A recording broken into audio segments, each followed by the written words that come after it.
Ladies and gentlemen, today the person that can help you lower your taxes legally in less than 30 days, get a second citizenship, and increase your freedom. The gentleman that helped billionaires and internet personalities like Iman Gadzi, Heidi Chacos, and Sheldon Evans move to Dubai and have more money available after legally paying 0% taxes. He has an educational YouTube channel with 79,000 subscribers today and growing. And besides accomplishment, a person who's always been kind, polite, and friendly with all the communications we've had so far since we connected. Really an honor to be chatting today. Rafael, the wealthy expat, welcome to the show. Thank you, Miguel. Appreciate that. Happy to be here. Yes. Connecting from today? I am right now in Moscow, Russia. And I know that's a strange answer and people might think like, what? But my girlfriend is Russian and I have an ability to get a Russian visa. So I decided to come and check it out. It's been definitely eye-opening and I've learned a lot over the last days here. And I think it gives the experience that I talk about on my channel, which is don't believe what other people say about a country. Don't believe what you read online. Always go there, check it out. A lot of people say Dubai, for example, it's a horrible place. No rights. You have no freedom. But then you go and you realize, oh, wait, this place is even more free than the USA, the land of the free. So always go somewhere and actually see the reality. Check it out by yourself, right? Exactly. Totally. Because that's something that I really like from your content and what you do. You actually walk the walk. I remember that when you offer the second citizenships, it's like, wait, you start the video like, I have a second citizenship. I bought this passport. I invested 150K in this. So you've accomplished a lot of things. We're going to talk about the passports. We're going to talk about the YouTube channel, the working with high net worth individuals, Dubai. First of all, you've accomplished so many things. What are the 3 accomplishments, Rafael, that you are more proud of at this point? I would say the first one is living in multiple places. That was always my goal, to have places that I call home in multiple countries around the world. And now I can say that I have multiple residency permits, multiple passports. That was always my dream because I always lived in Puerto Rico as a part of the US. So we had the right to live in the US. And people might think like, oh, you're a US citizen. Why are you trying to live somewhere else? But the US is not the best place in the world. There are better places. And I always wanted to live in multiple places personally. Then second of all, it would be that I have a business on something that I really love. I had businesses before where I used to do it just for money, and that's fine. You can run a business and make money. That's awesome. But for me, Wealthy Expat, it's a business that I absolutely love. I just had a call with a client before, and we were talking about, having a kid in a different country just to get a passport for that kid. And those conversations fascinate me. And I even talked to my girlfriend about it, like, oh, where are we giving birth later? So it's very interesting to me, this type of business, and I live it every day, and I absolutely love that. The last thing I would say is an accomplishment. I would say a lot of people call me humble and they call me, let's say, polite, as you said in the beginning. So I would say I haven't lost that politeness, that respect that a lot of people lose when they start to become, let's say I had a friend, for example, he made a lot of money trading crypto and he just became a completely different person. So as soon as he made $2-3 million, I didn't recognize who this person was. And I see a lot of people like that. They start to make money and they completely change. In my case, I try to be as humble as possible. And I guess that's an accomplishment. I guess I'm proud of staying the same way. 100%. 100%. And sometimes these personality accomplishments or things that are outside of the business as well, it's what gives you peace of mind. I'm in the right track, right? Sure. Totally. Tell us about your story, because it started with, the passport that you bought, but this is something that I saw publicly when I went back preparing for this chat today. Where it's like, where does Rafael start with all this, with this lifestyle, with this business, with Wealthy Expat? For sure. So it started back when I was 15, 16. I was looking at having a different passport. I wanted a European passport. And I looked up how to get a second passport. And one of the ads was like, oh, you can buy one. I didn't have any money to buy one, but it was fun to just go through all the countries that you can buy. And really funny, when I was 16, 17, I saw like, oh, you can buy like St. Kitts or all these other Caribbean countries. And I thought, I have a US passport. Why would I buy this low quality thing? I want a European passport. And I then slowly started to make more and more money. And I realized, wait, having a European passport maybe is not the best. It's not fast. So let me get a Caribbean passport. So it started a long time ago. I always was fascinated with travel, with living in different places, Maybe because I spoke two languages when I was little, then I learned French when I was like 10 or 12. So I spoke a lot of languages. I knew a lot about the world and I wanted to learn more and more. And that's where it all started, really. It didn't just come to me like, oh, let me start a business about this. That was always the thing I wanted to talk about. And then I found that the exact space I needed to do. I started off with Dubai because I saw a lot of potential in Dubai, a lot of people moving to Dubai. And I personally am living in Dubai. I have a base in Dubai. So it made a lot of sense to do that. And obviously about St. Kitts, about the passport. And now we help people do St. Kitts, we help people do a bunch of passports. It's super fun. It's something you coveted, you wanted so much that as soon as you Yeah, made for close sure. to 150K, you already invested, or you said, wait, let me make like more than that. So when it's 10% of my net worth, I'm going to invest in this 150K passport. How was that for Oh, you? no. Yeah, not 10%. When I bought it, I wasn't a millionaire. So I would say it was more like 20%, 25% of my net worth.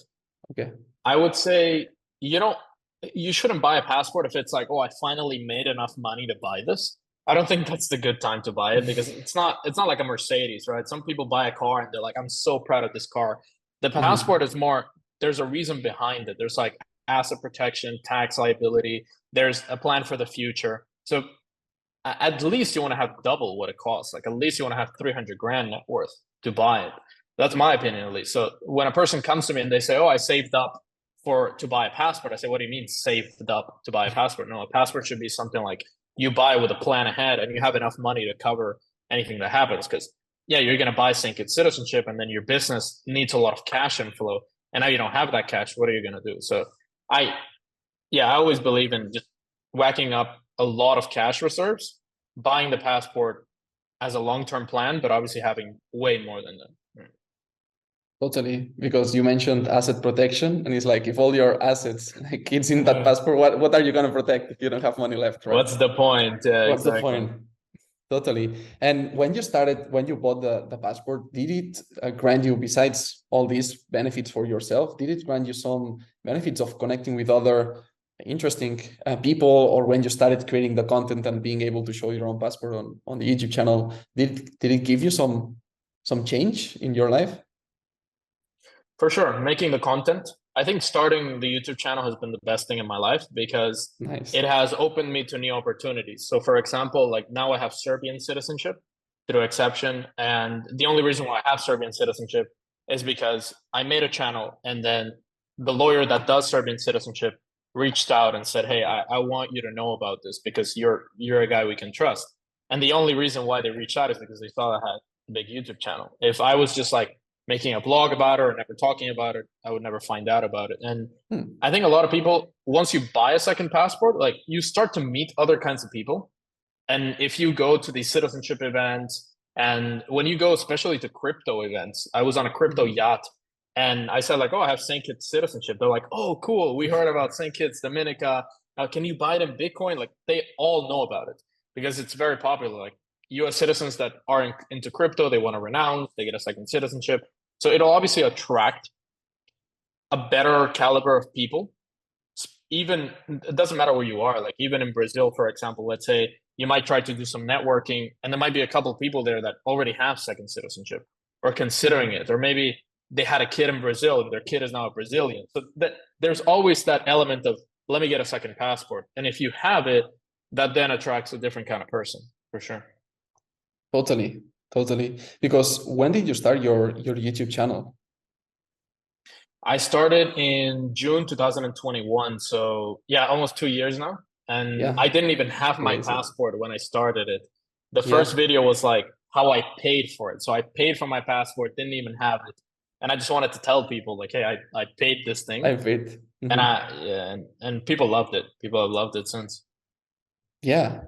What do you think it's something that made your YouTube channel pick up like this, like grow this community, almost 79 subscribers today on YouTube? What do you think it's something that makes people connect with you and want to subscribe and follow your journey? I think it's because in this industry specifically, there's a lot of people that talk about it. So there's people that talk about, oh, live in another country, or oh, I've been traveling the world for 10 years. But the way that I've positioned my channel is like I don't teach you like best places in the world to travel to, or oh, this I don't do blogs about different places. I just say, okay, if you want to buy a passport, this is the process. These are the options, and I did it, so you know that I know what I'm talking about.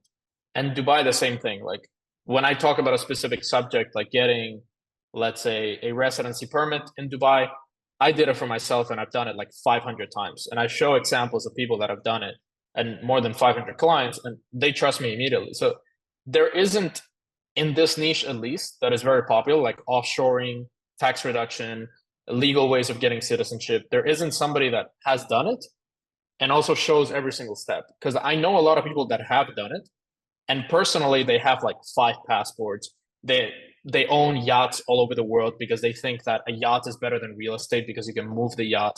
They literally live the wealthy expat lifestyle, but they don't talk about it because they're very private, or they don't want to talk about it. So I'm the one that basically says everything you need to do. Yeah. Yeah, totally. And something that I see in your videos when I analyze them is it's very educational, and you go really straight to the point. Like no fluff, no introduction, like 3-minute introduction. It's just like 10 passports. For example, your most popular video, you know which one it is, Right. Yeah, right? of course. 10 passports, a million views, man. It's a million views already. And 10 passports that you can buy in 2023, right?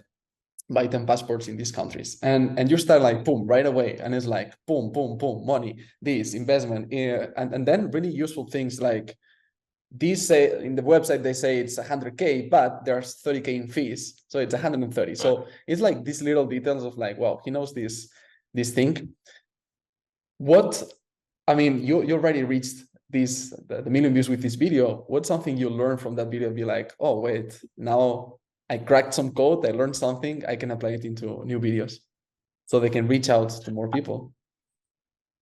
Yeah, clear explanation and straight to the point, and truly delivering like all the value somebody needs. So if you want to find out about a topic, let's say you want to find out about buying a home or buying land somewhere. So one thing that I absolutely love to do is to think about if there were some sort of worldwide conflict, like, we just everything off the rails, like nothing matters. There's a worldwide conflict. Where would you want to have land as far as possible from the conflict, or somewhere where you can grow your own food? And if I want to find out about this, I can type like best places to buy land, or best countries to defend against the world conflict. Like it's hard to type it, but people are typing that when they're trying to find videos about passports. So for example, they type out like how to get a second citizenship, and they find a video like 10 countries that sell their passports, and they're like, oh shit, 10? I thought it was like 2. Okay, let me check it. And then there's this guy like explaining exactly how to get 10 passports. You got the answer no matter what question started in your head. And I think that's why it was so popular. And it was both a combination of search traffic, like a lot of people were searching like passports or best passports in the world, and then they saw my video. And also YouTube just realizing, wait, all these people that kind of know what a second passport is, they might know about this video. And then that's when at some point it was getting like 25,000 views a day. And I was checking the analytics, like, damn, 25,000 people a day. That's pretty nuts. Yeah. It is more than 1,000 comments in that video. Incredible. Is it something you work just yourself, or do you have a team that helps you with the YouTube channel, optimize it, SEO? Like what do you have around that YouTube channel?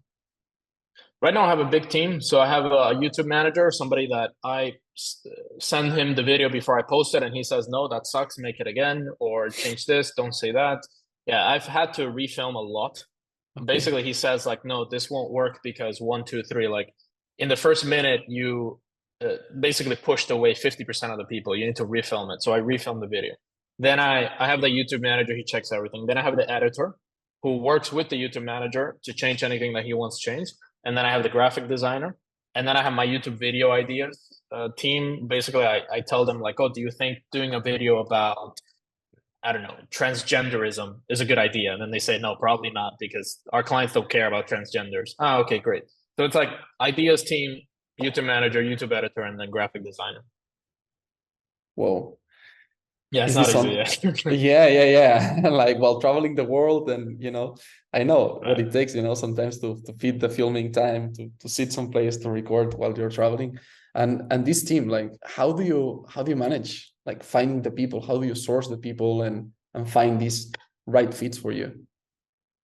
All through friends, to be honest. There isn't Okay. a platform. So, for example, on Upwork or something, I haven't found anybody like that.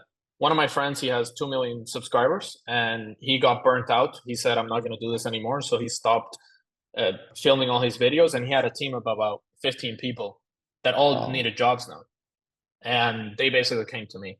So that's Mm. how I did it. But now he's still extremely successful. His videos get like 300K, 400K views, but he wanted to chill down, do one a week instead of one a day.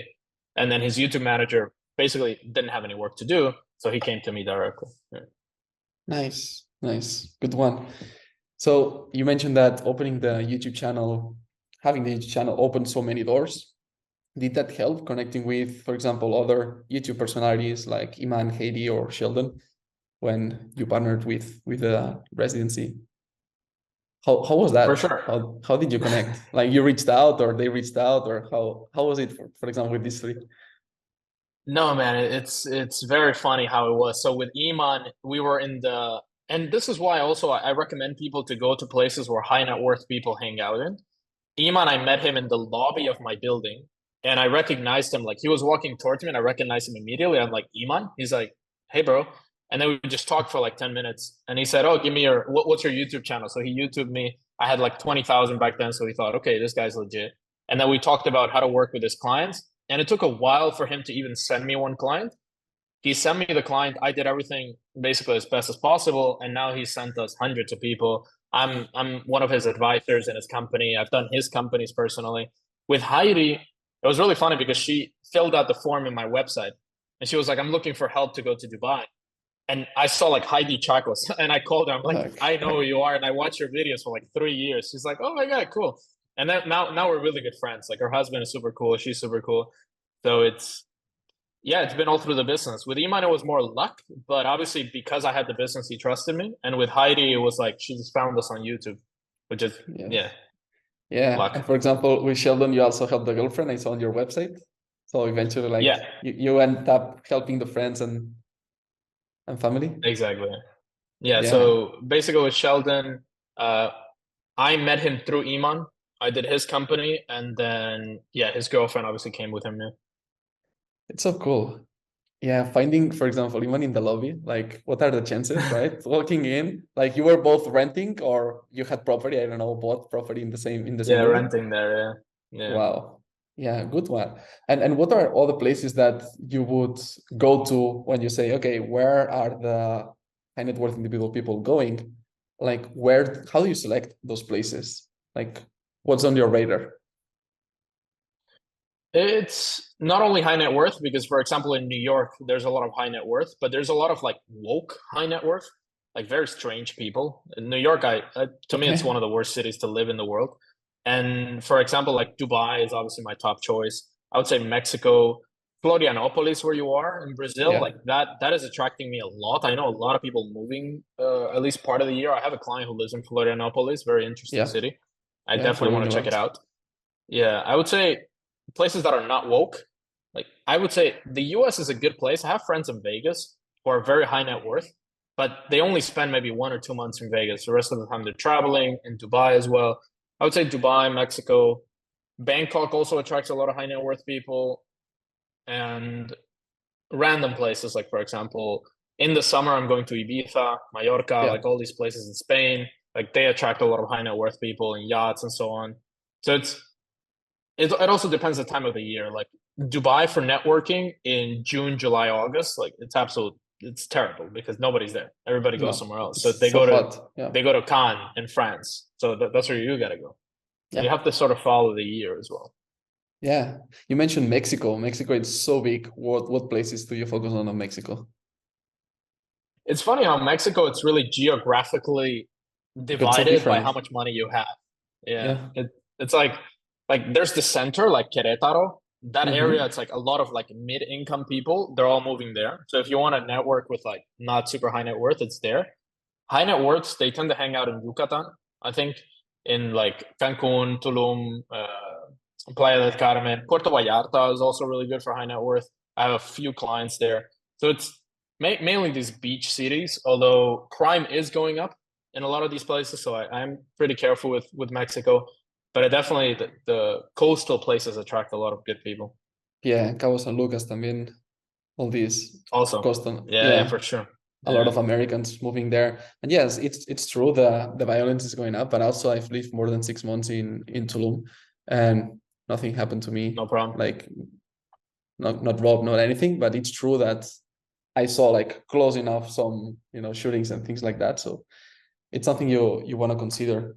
Definitely not like Dubai. I was fascinated by that video that you created on the wallet that you left in Yeah. different places. And I was like, first of all, like this idea is so good. Like when I opened the video, it's like this is genius. And number two is like I need to see the video until the end. It's like where is the wallet gonna be stolen? And All none, right. like none of the places. Yeah, Incredible, and I super safe. yeah, I put it in places like where a lot of people were passing by. Like Yeah, also people commented like, "Oh, you left it in the best areas of Dubai." No, no, I left it on the beach in a restaurant in front of the beach. Like that's yeah, if you do that in Mexico, like it's gone in 5 seconds. Or in Puerto yeah, Rico, like you look back and it's gone. So it's yeah. yeah, yeah. Totally, totally. So yeah, it's a combination of choosing what's right for you, right? It's Mexico, pros and cons, Dubai, pros and cons, and also seasonality, like you mentioned, planning like the year round to go to the places where these people go. And for example, Dubai, everything about Dubai, like you have plenty of videos on Dubai. What are the favorite places you like to mingle when you are there? Be like, I frequent these 3, 4 places the most. I would say address Skyview is really good in downtown. It's like the building that has a pool in the middle. It's two buildings, has a pool in the middle, looks toward Burj Khalifa. That's really good. A lot of millionaires live there, frankly. Then you also have Mhm. Dubai Marina, a lot of places there, Pier 7, and you have JBR. JBR and Marina are kind of connected. It's just the Mhm. beach and the marina. That's also a really good place. And the Palm, they have a lot of events. I would say Dubai is hard to crack. Like that's why also some clients they come to me, they're like, throw an event, do something in Dubai because I can't meet anyone. It's a little bit hard to get into because to prove, yeah, you're in Dubai, like there's a certain standard. To go to Dubai, there's a standard. So Okay. it's not like you need to show, oh, I have money, I'm worthy of this. No, everybody in Dubai kind of has money. So to show that you can network with people, that's where the next step comes in to just knowing someone. So when I met Iman, Mm. for example, like he introduced me to some people, we went to an event together and then they introduced me to other people. So it's like once you meet that one right person that introduces you, it's a bit tough in the beginning. So just know like if you're gonna go to Dubai and you don't meet anyone, you think life sucks, it's because of that. Like you need somebody to introduce you into it. Yeah. Into the different groups in The there. elites. Yeah. Yes, yes, yes, yes, totally. And talking about elites, what's the difference that you've seen? I guess that when you started, right, you started with let's say people making 100K, like 6 figures, then started getting into some different circles, met millionaires, 7 figures, then 8 figures, then 9 figures, then billion. What's the difference you saw from one to the other when you started escalating and working with different clients? Like some traits Their of view each of one of these four groups. yeah, their view of the world and how the world works. Mm. I have one client who is a billionaire. I have multiple clients who are almost billionaires. They all believe in astrology and they all yeah, it's very very Fascinating. crazy. They all time their decisions based on the time of the cosmos, like how the moon What? is moving. Yeah, all of them, like all the ones worth over 500 million, they all think the same, and they all say like, oh, now it's full moon, I can't make any decisions. Like wait until full moon is over, then I'll pay you. Things like this. So I've heard this a few times, Oh, and it's their view of the world as being just more than like regular. Like for example, I have a client who's like worth like $800 million, and spending really big money is nothing to him. But spending like small amounts of money, like he'll take the metro, for example, or he'll buy the cheap coffee at the bar, but then he won't care about $20,000 real estate fees when it comes to like paying extra 20,000. So they have a very different view of life than your regular person, and they hmm. also don't. They also think if I want something like and money is the only obstacle, that cannot be an obstacle. So if they want something in their life and they think, oh, money is an obstacle, not like let's say, I don't know, you're 5'5" and you want to be 6 foot tall. Like, yeah, money's not an obstacle. Genetics. But if, let's say I want to buy like land in Dubai, and the only obstacle there is a guy that I need to pay to be part of my company to buy the land, I will do that. There's no question about it. And I think a lot of people, they don't take decisions because it's too expensive, or it's like, I don't know if I should spend that. Billionaires and people at this level, they don't care. They just, I want it, and money's the obstacle, I will pay it. And that's, yeah, I would say astrology and that sort of mindset, like everything is possible. If I can do it with Mm-hmm. money, I'll do it. Yeah, Mm-hmm. that's obviously the more you go up, if you make 100K versus if you make 10 million, the views of life are significantly different. And also if you make 100 million, it's significantly different. Yeah. Yeah. And what did you incorporate? Because I guess that you also, surrounded by these people, you end up working with them and incorporating things into your life. What's something like 2 or 3 pieces of personality, of advice, of ideas, of mentality, like you mentioned, that you picked from different clients that be like, whoa, this is something I incorporated myself. Yeah, I would say time and the importance of time. Like a lot of people, even at a high level, they don't prioritize time. They don't think how important 10 minutes, 15 minutes, and focus and clarity. Like I barely drink alcohol. So basically, every time we go on a date, like my girlfriend, we order like non-alcoholic drinks and we make sure they're non-alcoholic. Like it's very rare I drink alcohol. It's like maybe it's Friday night and I'm tired. But clarity of mind, Mm-hmm. it's extremely important. If you want to perform well, if you want to think well, if you want to make big decisions properly, all my clients, they all like have very strong, none of them like gets drunk in the weekend and then doesn't work properly during the week. Like they always time and clarity, and also going to the club. Like a lot of them, they will go to the club, they'll spend a lot, but they think, okay, it's 2 a.m. and I don't know, they have a girl next to them or something, and they think there is no point in staying longer in this club. Let's go. Like there isn't just, oh, let's keep partying, let's enjoy it. No, it's like, oh, we're gonna waste 3 hours staying here just for the sake of staying here. No, let's go home. And that's the overall mindset that I see. And protective of your time. I think money, you can always make it again, but time, you lose it forever. Yeah. Totally. Is there something that you spent a lot of time on in the past that be like, oh, if I could go back, 5, 10 years and talk to Rafael that back then, be like, hey, don't waste so much time in this thing. What you would be doing differently? Let me think. I would say I wanted money in my life, and always I Yeah. thought, let me be a doctor, let me be something that makes a lot of money. So I always thought like I'll be some sort of profession that makes a lot of money. And I think that's a waste of time to think, what can I do that will make me the most money? Like anything Mm-hmm. will make you money if you build a business out of it. So I was like 19, 20 and thinking like, oh, is this going to make me the most money? Is this going to make me, maybe I do this other thing that's going to make me a bunch of money. Whereas maybe when I was 18, I started a nootropics brand. Nootropics are like brain enhancing pills. And I Mm-hmm. did pretty well. I made like 15K, 20K when I was 18 doing nothing. And if I would have taken that nootropics brand for the last like 7 years, probably it'd be like a multi-million dollar company by this point. So it's Cool. like anything that you make a little bit of money on, if you focus it long term, it can make a ton of money. And I think people, they waste a lot of time like, oh, what can make me the most money? This hasn't made too much yet. Let me jump to something else. Yeah. So it's, yeah. Yeah. Great piece of advice. That's a good one. And also, yeah, talking about money and time.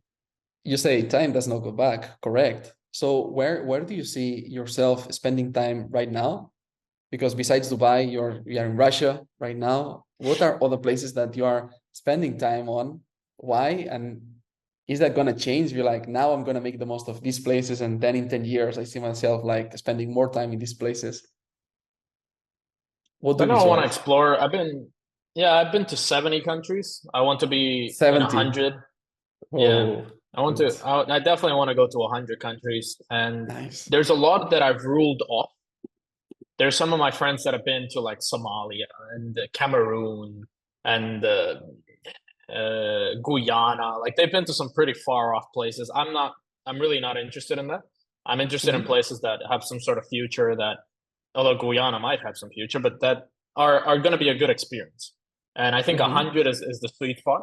Like I still have some really big ones like South Korea, Uruguay, let's say some other countries. I don't know, some other really good ones in Asia, like Cambodia, Vietnam. That might be a good experience. So in the next couple of years, I see myself exploring more and more. Then I might choose a few places. I would say my favorite, not countries, and disregarding politics and disregarding everything. Some of my favorite places in the world have to be Dubai, the German areas of Switzerland, the islands in the Pacific like Fiji, it's the most Mm. beautiful place in the world, and Moscow. And I think I'll Wow. definitely visit all these places again. And it depends what you like. So I like Moscow architecture, people, lifestyle. Overall, it's an extremely beautiful place, and I think a lot of people don't even think about it because of the controversies happening in the world. And yeah, the Mm-hmm. country overall, yeah, it has a lot of problems. But if you look at the city only, it's nice. And explore next couple of years, and then maybe choose something in the future. Nice. Yeah, it's the first thing that I thought Russia, but it's what you say. It's like go there, experience it, try it, and don't believe in what you hear because it's also like news from America. So it's like what they are gonna talk about Russia. Of course, not nice things, right? So go there and check it out for sure. And also Florianopolis, Brazil, another place that that you'd For like to sure. explore. For It's sure. it's a really good one, and I haven't been to Fiji, but when I think about islands, and I've visited quite a few, it's like it has everything in a 45-minute, 60-minute drive. You have from deserts to forest to hikes to everything you want. Metropolis also you have city. Really nice. Good. So we are wrapping up this episode together, and I have some rapid fire final questions for you. So are you ready for it? Let's go. Okay. A book that changed your life for good in a sentence, and why? Like the why in a sentence. Rework, RE work. It's how to clean up your business and basically 10x it by decreasing the expenses and the work 10 times. I love that. Rework. Do you know the author? Rework.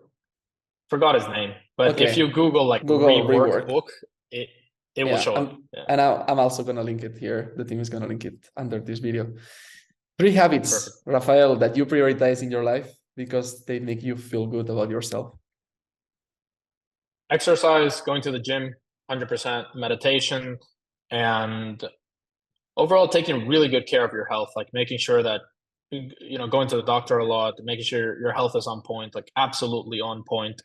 Many people don't care about it. They don't care if they're a little bit fat or so on, but extra fat like does affect your performance. So just 100% focus on health. Yeah. Nice. 3 people that influenced the course of your life positively. Alex Hormozy, definitely big guy, love him. I would say Iman, we can put him on there. He has definitely influenced me a lot and shown me he has shown me how to build a very large audience. Like Iman has millions of people that follow him, and you Yeah. can see the love. Like he posts an Instagram story asking a question, and he'll get 200,000 responses. Like it's love that they absolutely love him. So definitely a third one I would say is Richard Cooper. He's a guy on YouTube. If you Google entrepreneurs in cars, he talks a lot about like being a man in today's world and how to protect yourself against like how to protect your assets in the case of a relationship. And I think a lot of people don't think about that because I got divorced and I lost a lot of money during that divorce like a long time ago. And I Mm-hmm. think men, they build a really big business, but then they get into a really bad relationship. And all the habits that you have in your business, like they don't matter at all if you have a really bad woman next to you. So it's very important. I think he influenced me a lot, really well. Well, you lived a lot of things, by the way. How old are you? 25, yeah. Wait, you're Yeah, 25? yeah. Yeah, yeah. I got married when I was like 21 for 2 years. It was really stupid. Whoa, But yeah. crazy, 25. And do you know Richard or Alex in person? Richard, yes. Alex, no, I never met him in person. Okay. Nice. And okay, one more. If you had the opportunity to write something on a giant billboard that would display for 24 hours, imagine there in the Burj Khalifa, and then some streaming online that everybody in the world could see it, what would Rafael write in that giant billboard? I would say, especially if it's in a country like the US, like your country sucks. There's 196 other options. Okay. Yeah, I would definitely write that out because even my family needs to, like, my sister wants to buy a house in Florida. Like, why? Just go somewhere. Literally, there's like so many other choices. Just do what your brother is doing. So, and she wants to buy this like little house in the country in Florida. I'm like, this is the worst decision ever. So it's even my own family needs to listen to this. Like, there are other options. Yeah. Mm-hmm. If the billboard was in the US, if the billboard was, let's place it in different places. I like it. If it's in Dubai, what would it say? Oof, if it's in Dubai, Billboard. Yeah.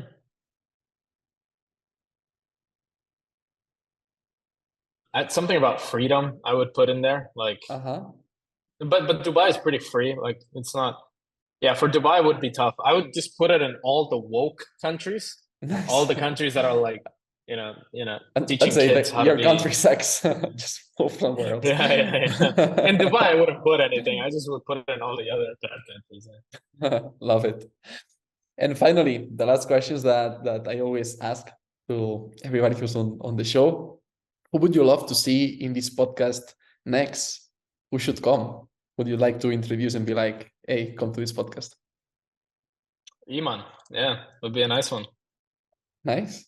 That would be Okay. nice. That would be nice because it's he also thinks the same way, like having multiple bases, multiple passports, multiple companies around the world, being free from, obviously from the UK in his case, and it's a very similar mindset, and it's really interesting how all these like high performance guys, they all think the same, have multiple options, don't stay in one place, move around the world, and he thinks definitely like that. Yeah. Okay, and let's add something else to this question. What's a question you would like to ask Iman that I asked him in the podcast? What's something you would like? Oh man, I would love to know that he shares that. How does he manage his life? Because he has like 7 different companies and 300 employees, and also he takes care of his mom, and Yeah. it's a very crazy life, and how he takes care of it. Yeah. Yeah. And also young, like 23, something like Yeah, that. 23. Yeah. Yeah. Excellent. Rafael, thank you so much. Where people can find you? Of course, I'm gonna put all the links below, but what's the best place to find you or to connect Just with go to you? YouTube, Wealthy Expat. You'll find me there. There are links in my videos on how to message me directly. Find me there. Yes, I appreciate your time. It was such a Thank you, pleasure. Mikael. Very generous in this episode, sharing a lot, brought different topics. I was surprised, to be honest, so young, 25, 25. I wasn't expecting that at all. And it's like, oh man, wait 5 more years, 10 more years. It's gonna be, yeah, I'm gonna be following your journey. Thank you so much for being here. Thank you, man. Thank you for your time. And ladies and gentlemen, thank you for following this episode. We're going to have more coming next. So make sure to subscribe on Rafael's channel, The Wealthy Expat, and I'll send this one for more interviews. I'll see you in the next one. Be extraordinary. Adeu.